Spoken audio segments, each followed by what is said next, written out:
10 কোটি টাকা, 10,000 কোটি টাকা দিয়েও জনাব সারোয়ার সাহেব কিনা কিনা বলেন। এটা বলি এবং আমি আমার জনগণকে, আমি আমার নাগরিক সিলেটবাসীকে এইটুকু আশ্বস্ত করতে চাই, জনাব সারোয়ার সাহেব কোনো দুর্নীতি করেন না এবং করতে দেন।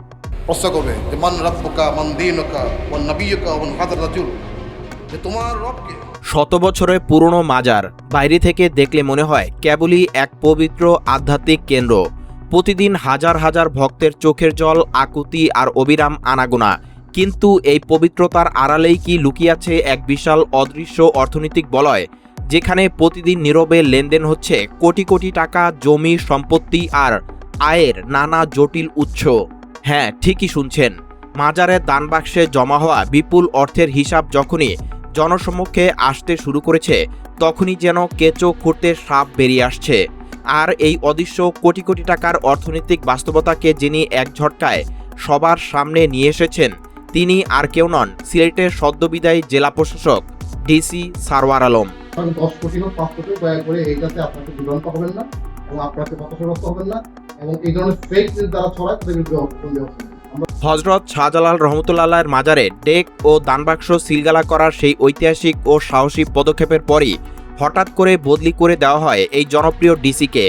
আর এই বদলিকে ঘিরেই এখন সারা দেশে তোলপাড়। চায়ের দোকান থেকে শুরু করে সোশ্যাল মিডিয়া, সবখানেই এখন একটাই প্রশ্ন, মাজারে অর্থ লোপাটকারীদের সিন্ডিকেট ভাঙার কারণে কি বিদায় নিতে হলো ডিসি সারওয়ারকে, নাকি এর পিছনে লুকিয়ে আছে অন্য কোনো বড় রহস্য? কিন্তু এরই মধ্যে সিলেটের আকাশে বাতাসে ভাসছে এক নতুন গুঞ্জন। সিলেটবাসী যাকে নিয়ে আফসোস করছেন, সেই ডিসি সারওয়ার আলমকে নিয়ে নাকি স্বয়ং প্রধানমন্ত্রী ভাবছেন এক বড় চমক। গুঞ্জন উঠেছে সিলেটবাসীর দীর্ঘদিনের দাবি এবং জনস্বার্থের কথা বিবেচনা করে খোদ প্রধানমন্ত্রীর উপহার হিসেবে আবারও সিলেটে ফিরছেন ডিসি সারওয়ার।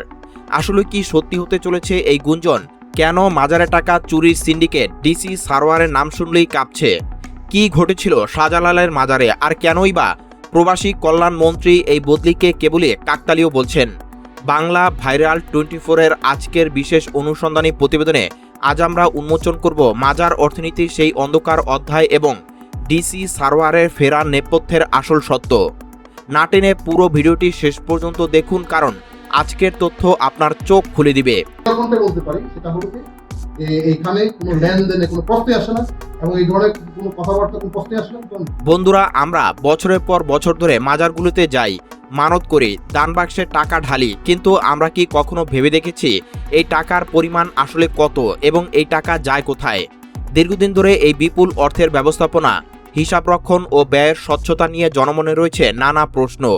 বাইরে থেকে যা কেবল ধর্মীয় ও আধ্যাত্মিক কেন্দ্র বলে মনে করা হয়, তার ভিতরে যে কোটি কোটি টাকার লেনদেন, জমি ও সম্পত্তির এক জটিল হিসাব লুকিয়ে আছে, তা সাধারণ মানুষের কল্পনারও বাইরে। চলুন একটু পরিসংখ্যানের দিকে তাকানো যাক। বিভিন্ন সংবাদ মাধ্যমে প্রকাশিত হয়েছে এবং যা শুনলে আপনার চোখ কপালে উঠবে। প্রথমে আসি কিশোরগঞ্জের বিখ্যাত পাগলা মসজিদের কথায়।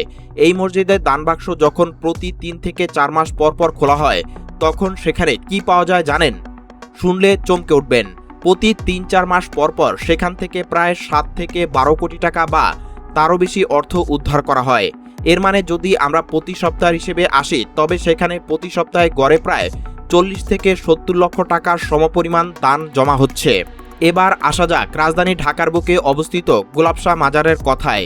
স্থানীয় বিভিন্ন সংবাদ প্রতিবেদন অনুযায়ী এই মাজারের দানবাক্স যখন 1 থেকে 2 মাস পর পর খোলা হয়, তখন সেখান থেকে অনায়াসে 30 থেকে 50 লক্ষ টাকা বা তারও বেশি নগদ টাকা পাওয়া যায়।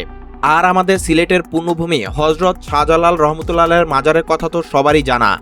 অতি সম্প্রতি ইতিহাসে প্রথমবারের মতো যখন এই মাজারের দানবাক্স আনুষ্ঠানিকভাবে গণনা শুরু করা হয়, তখন দেখা যায় মাত্র কয়েকদিনের মধ্যেই সেখানে জমা হয়েছে প্রায় 17 থেকে 18 লক্ষ টাকা। শুধু তাই নয়, নগদ টাকার পাশাপাশি বিপুল পরিমাণ সোনা এবং বিভিন্ন দেশের বিদেশি মুদ্রাও পাওয়া গেছে সেই দানবাক্সে। ভাবুন একবার, যে প্রতিষ্ঠানে মাত্র কয়েকদিনে এত কোটি টাকা জমা হয়, তার পুরো বছরের অর্থনৈতিক বলয় কত বড় হতে পারে। এই বিপুল অর্থ সম্পদ ও জনস্থার জায়গায় যখন স্বচ্ছতা ও জবাবদিহিতার প্রশ্ন উঠেছে, তখনই শুরু হয়েছে তীব্র আলোচনা আর বিতর্ক। আর এই মৌচাকেই প্রথম ঢিলটি মেরেছিলেন সিলেটের সদ্যবিদায়ী ডিসি সারওয়ার আলম। এতদিন এই মাজারগুলোতে যা চলেছে তাকে এক কথায় বলা যায় কম ভুল ত্রুটি বা অনিয়ম। কিন্তু বছরের পর বছর ধরে চলতে থাকা এই অনিয়ম যেন চিরস্থায়ী নিয়মে পরিণত না হয় সেজন্যই বুক চিতিয়ে দাঁড়িয়েছিলেন ডিসি সারোয়ার আলম। তার পর্যবেক্ষণ ও অনুসন্ধানে মাজারে এমন কিছু ভিতরের তথ্য উঠে এসেছিল যা অনেকের কাছে চোখ খুলে দেওয়ার মতো ছিল। তিনি যখন দেখলেন যে মাজারে এই বিপুল অর্থের কোনো সঠিক জবাবদিহিতা নেই, সাধারণ মানুষ ও ভক্তদের দেওয়া টাকা গরিব দুঃখীদের কল্যাণে সঠিকভাবে ব্যবহার হচ্ছে না, তখনই তিনি কঠোর অ্যাকশনে যান। যদি কারো কাছে কোনো স্পেসিফিক তথ্য প্রমাণ থাকে বা একটা তথ্য প্রমাণ সহ আপনি যেখানে দেওয়া দরকার সেখানে আপনি বলবেন, কিন্তু মানুষের সামনে আমাদের ইমেজ খারাপ করবেন না। হযরত শাহজালাল রহমতুল্লাহ আলাইহির মাজারের ডেক ও দানবাক্স সিলগালা করার ঘটনাটি ছিল বাংলাদেশের ইতিহাসে মাজার ব্যবস্থাপনায় স্বচ্ছতা আনার সবচেয়ে বড় এবং সাহসী পদক্ষেপ। কিন্তু ঠিক যখনই ডিসি সারোয়ারের এই পদক্ষেপকে ঘিরে সারা দেশে নানা আলোচনা ও সমালোচনা তুঙ্গে, ঠিক তখনই এক মহানাটকীয় মোড় আসে। হঠাৎ করে এক আদেশে সিলেটের সদ্যবিদায়ী জেলা প্রশাসক ডিসি সারোয়ার আলমকে বদলি করা হয়। এই বদলির খবরটি ছড়িয়ে পড়ার সাথে সাথেই সিলেটের সর্বস্তরের মানুষের মনে তীব্র ক্ষোভ ও কৌতূহলের জন্ম দেয়। সাধারণ মানুষ বলতে শুরু করে, যারা মাজারের টাকা দিয়ে নিজেদের পকেট ভারী করত, সেই অদৃশ্য প্রভাবশালী সিন্ডিকেটই কি তবে পর্দার আড়াল থেকে কলকাঠি নেড়ে ডিসি সারোয়ারকে সিলেট থেকে সরিয়ে দিল? সৎ ও সাহসী অফিসারদের কি এভাবেই অনিয়মের বিরুদ্ধে লড়াই করার শাস্তি পেতে হবে? ডিসি সারোয়ার আলমের এই আকস্মিক বদলি নিয়ে যখন চারদিকে তীব্র সমালোচনা, ঠিক তখনই সরকারের পক্ষ থেকে আসে এক বড় বক্তব্য। ওসমানী আন্তর্জাতিক বিমানবন্দরে সাংবাদিকদের মুখোমুখি হন প্রবাসী কল্যাণ ও বৈদেশিক কর্মসংস্থান মন্ত্রী আরিফুল হক চৌধুরী। সাংবাদিকদের তীক্ষ্ণ প্রশ্নের জবাবে মন্ত্রী এই বদলিকে সম্পূর্ণ রুটিন ওয়ার্ক বা নিয়মিত প্রক্রিয়া বলে উল্লেখ করেন। মন্ত্রী স্পষ্ট ভাষায় বলেন, মাদক সংক্রান্ত ঘটনা বা মাজারের ঘটনার সাথে ডিসির বদলির কোনো সম্পর্ক নেই, এটি কেবলই একটি কাকতালীয় ঘটনা মাত্র। তবে বদলি রুটিন ওয়ার্ক হলেও বিদায়ী ডিসি সারোয়ার আলমের কর্মকাণ্ডের প্রশংসা করতে ভুলেননি মন্ত্রী আরিফুল হক চৌধুরী। তিনি অকপটে স্বীকার করে বলেন, উনি আমাদের চোখ খুলে দিয়েছেন। তার এই পদক্ষেপ মাজার ব্যবস্থাপনা ও জনস্বার্থ সংশ্লিষ্ট বিষয়গুলোকে নতুনভাবে মূল্যায়নের সুযোগ তৈরি করেছে। সরকারের উচ্চ পর্যায় থেকে জানানো হয়েছে, মাজার ব্যবস্থাপনার স্বচ্ছতা প্রতিষ্ঠার এই উদ্যোগকে ইতিবাচক হিসেবেই দেখছে সরকার। সংশ্লিষ্টদের মতে, দান, অনুদান ও আর্থিক কার্যক্রমে জবাবদিহি নিশ্চিত করতে প্রয়োজনীয় সব ধরনের সহযোগিতা দেওয়া হবে এবং সিলেটের সর্বস্তরের মানুষের মতামত ও সংশ্লিষ্ট পক্ষগুলোর সাথে আলোচনা করে দেশের মানুষের প্রত্যাশা পূরণে কার্যকর পদক্ষেপ নেওয়া হবে। ঠিক এই জায়গাতেই দেশের বিশিষ্ট কবি ও চিন্তক ফরহাদ মাজার এক বিস্ফোরক মন্তব্য করেছেন, যা এই পুরো ব্যবস্থার ভিতরের ক্ষতকে আঙ্গুল দিয়ে দেখিয়ে দেয়। ফরহাদ মাজার বলেন, মাজারে মানতের প্রকৃত উপকারভোগী হওয়া উচিত দেশের আশ্রয়হীন, নিরক্ষর ও ক্ষুধার্ত মানুষ। কিন্তু সেই অর্থের অপব্যবহার বা লুটপাটের তীব্র অভিযোগ তুলে তিনি অত্যন্ত কড়া ভাষায় বলেন, আমাদের টাকা চুরি করেন বলেই মাজার থেকে আসল পাগলদের তাড়াতে চায়। ফরহাদ মাজারের এই বক্তব্য প্রমাণ করে যে মাজার শুধু আধ্যাত্মিক আশ্রয়ের জায়গা নয়, এর সাথে জড়িয়ে থাকা বিপুল অর্থসম্পদ ও জনআস্থার জায়গায় স্বচ্ছতা আনা কতটা জরুরি হয়ে পড়েছে। বন্ধুরা, ডিসি সারোয়ার আলম তো সিলেট থেকে বিদায় নিয়েছেন, কিন্তু সিলেটবাসী কি তাকে এত সহজে ভুলে যেতে পেরেছেন? না, পারেননি। সিলেটের সাধারণ মানুষ, ব্যবসায়ী থেকে শুরু করে সচেতন নাগরিক সমাজ সবাই এক বাক্যে বলেছেন, ডিসি সারোয়ার আলমের মতো একজন সৎ ও নির্ভীক অফিসারের সিলেটে বড্ড প্রয়োজন ছিল।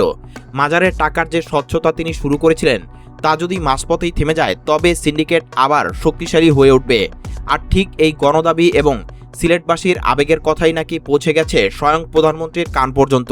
ঢাকার দায়িত্বশীল সূত্রগুলো থেকে এখন এক বিরাট গুঞ্জন ডালপালা মেলছে। গুঞ্জন উঠেছে, সিলেটবাসীর জন্য এক বিশেষ সারপ্রাইজ বা উপহার দিতে যাচ্ছেন প্রধানমন্ত্রী। সিলেট মাজার ব্যবস্থাপনায় পূর্ণাঙ্গ সংস্কার, কোটি কোটি টাকার অবৈধ সিন্ডিকেট চিরতরে গুঁড়িয়ে দেওয়া এবং জনস্বার্থ রক্ষা করতে আবারও একটি বিশেষ মিশনে সিলেটে ফিরে আনা হতে পারে ডিসি সারোয়ার আলমকে। হয়তো জেলা প্রশাসক হিসেবে না হলেও মাজার ব্যবস্থাপনা কমিটির কোনো বিশেষ শীর্ষ পদে বা সিলেটের কোনো বিশেষ টাস্কফোর্সের প্রধান হিসেবে তাকে ফিরিয়ে আনার এই গুঞ্জন এখন সিলেটের বাতাসে ভাসছে। সিলেটের মানুষ মনে করছেন, যদি এই গুঞ্জন সত্যি হয় তবে তা হবে সিলেটবাসীর জন্য প্রধানমন্ত্রীর পক্ষ থেকে সেরা উপহার। কারণ ডিসি সারোয়ার আলমের সেই সাহসী পদক্ষেপের পর মানুষের যে চোখ খুলে গেছে, সেই উপলব্ধি যেন কেবলই বক্তব্যে সীমাবদ্ধ না থাকে। মাজার ব্যবস্থাপনায় সত্যিকার অর্থে স্বচ্ছতা ও সংস্কারে এক নতুন অধ্যায় শুরু করতে তার মতো অফিসারদের ফেরার কোনো বিকল্প নেই।